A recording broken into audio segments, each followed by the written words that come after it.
en México y en Zacatecas. Debo decirles que en lo personal es un texto que a la hora de la lectura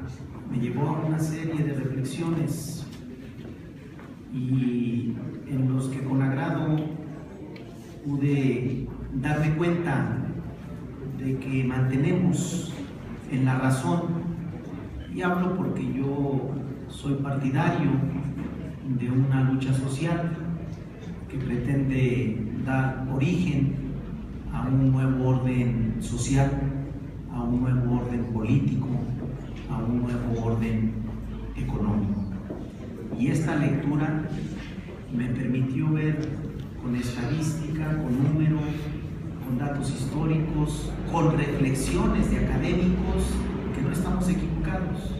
y que habremos de seguir sosteniendo este debate a lo largo y ancho del país. Pero hoy, cuando leía la introducción, cuando leía la exposición del doctor Saúl frente a los impactos del neoliberalismo, este trabajo de investigación al que se refiere en el título y en el tema los últimos 14 años, pero el modelo neoliberal fue instalado desde hace ya 30 años, desde más acentuado, como se aprecia en las gráficas, en el gobierno de Miguel de la Madrid, potencializado con Carlos Salinas de Gortari, y a partir de ahí me hubiera gustado que, aunque es un trabajo muy profesional, es un trabajo con mucha estadística, no hace la referencia textual, porque el trabajo se refiere más al dato estadístico, al dato que permite evaluar los avances o retrocesos de este modelo instalado desde hace 30 años, pero por el quehacer al que me han encomendado los zacatecanos, en este modelo que se instaló, el neoliberalismo, en su primera etapa con Carlos Salinas de Gortari, vinieron una serie de reformas constitucionales que vino a modificar el esquema legal de nuestro país, que vino a modificar en una gran parte la estructura legal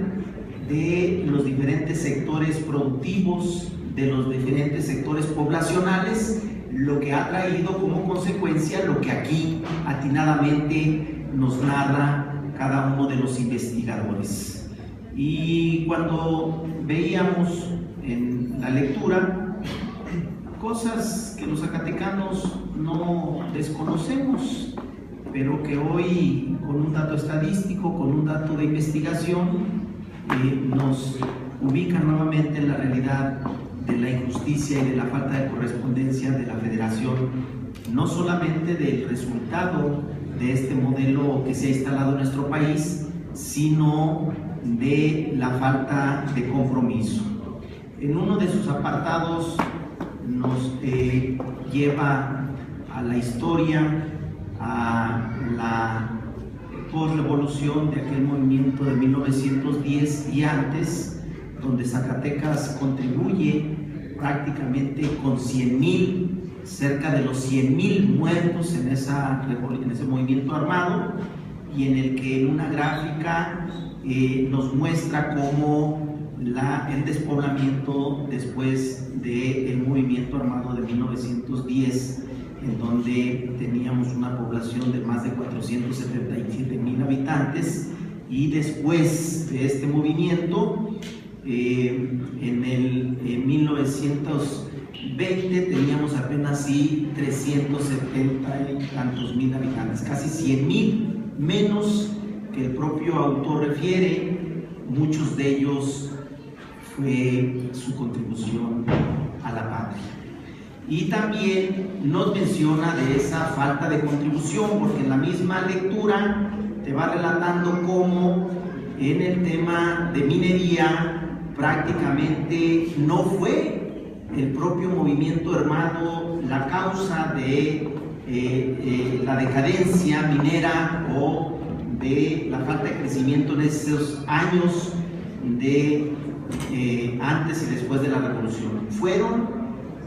los mercados internacionales y los valores de los diferentes metales los que hicieron esa contracción minera, y no como en ocasiones se ha querido hacer creer el movimiento armado o la incertidumbre del inversionista extranjero la que pidió crecimiento minero en esos entonces. En la misma lectura nos va reseñando cómo a pesar de la gran riqueza que generaba, para nuestro Estado no era ni lo fue por mucho la principal actividad de crecimiento económico y de estabilidad social, sino por el contrario, y que sí trajo consecuencias con el movimiento armado, fue el campo con su agricultura y su ganadería. Y nos muestra una gráfica estadística donde el comportamiento de los diferentes años, como la actividad agrícola ganadera era tan influyente que rebasaba el 80% de la principal ingreso económico de nuestro estado, y no era propiamente la minería. El movimiento armado en aquel entonces sí trajo una serie de modificación, porque la misma lectura del texto en comento nos iba llevando como se queja en aquel entonces el propio gobernador, porque sus principales ingresos eran el impuesto y el tributo de los predios rurales, es decir, los impuestos de las diferentes haciendas, y una parte menor, lo del impuesto minero.